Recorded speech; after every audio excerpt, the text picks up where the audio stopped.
Chapter 19.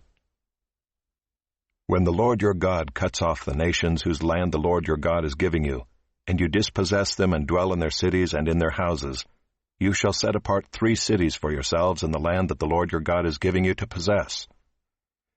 You shall measure the distances and divide into 3 parts the area of the land that the Lord your God gives you as a possession, so that any manslayer can flee to them. This is the provision for the manslayer, who by fleeing there may save his life.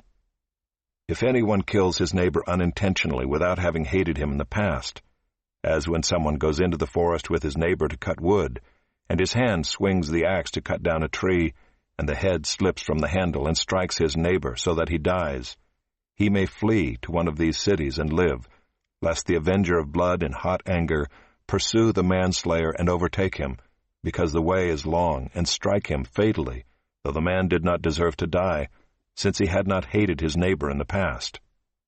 Therefore I command you, you shall set apart 3 cities.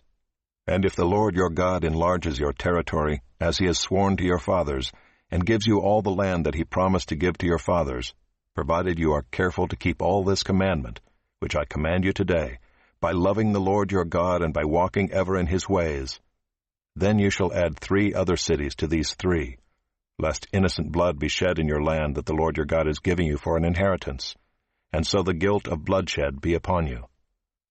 But if anyone hates his neighbor and lies in wait for him and attacks him and strikes him fatally so that he dies, and he flees into one of these cities, then the elders of his city shall send and take him from there and hand him over to the avenger of blood so that he may die.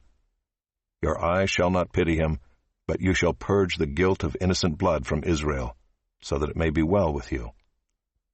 You shall not move your neighbor's landmark which the men of old have set, in the inheritance that you will hold in the land that the Lord your God is giving you to possess.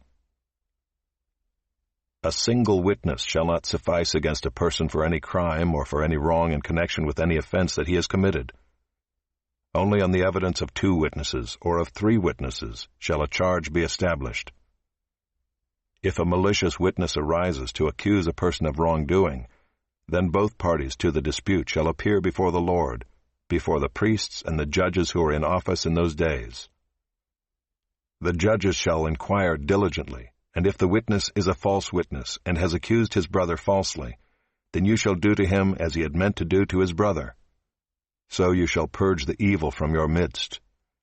And the rest shall hear and fear, and shall never again commit any such evil among you. Your eye shall not pity.